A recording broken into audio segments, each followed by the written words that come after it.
To identify the source of your limitation. Once you identify the source of your limitation, it will be easier for you to fight with your limitation. In so many times, we have heard preachers preaching about limitation. We have heard so many books we have read talking about limitation.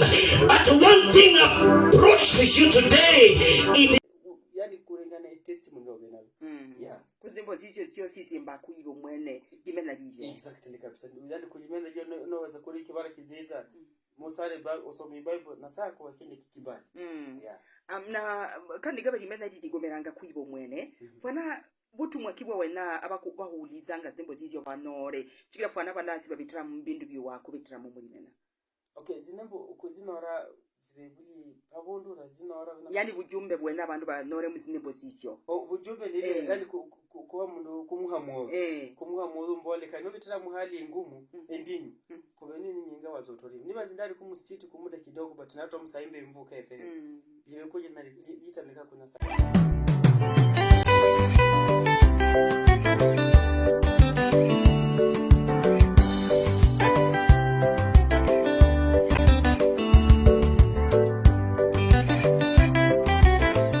mtu ambaye Mungu anakueleza, sio jinsi ambavyo mtu ama binadamu mwenzako anavyokudescribe kwa watu. Wewe ni mtu ambaye yani usijichukulie jinsi ambavyo watu wanasema, jichukulie jinsi ambavyo Mungu mwenyewe anasema kuhusu wewe. Anaitwa Brian Chahasi, msikilizaji. Kibao kinaitwa Nena Jambo bwana. Brian Chahasi, kijana mdogo sana, anachipuka na nguvu sana. Napenda jinsi ambavyo watu wanaanza na jinsi watu ambavyo wanakuwa. Sikia kibao hicho msikilizaji, mimi narudi ili kwamba tuweze kusemezana. Nambari yangu iko wazi kabisa, tutakuwa tunazidi kusemezana, tuweze kuangalia tumejifundisha nini siku ya leo. Kwa hivyo tulia pale pale. Mimi naitwa Jimmy Mambo.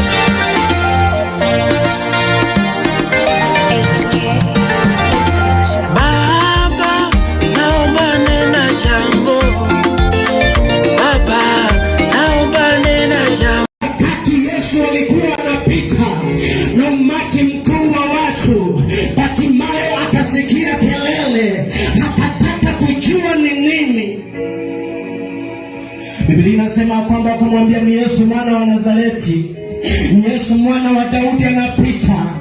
Hatimaye akajua ya kwamba wakati ni sasa. Nataka uguze mwenzako mwambie wakati ni sasa.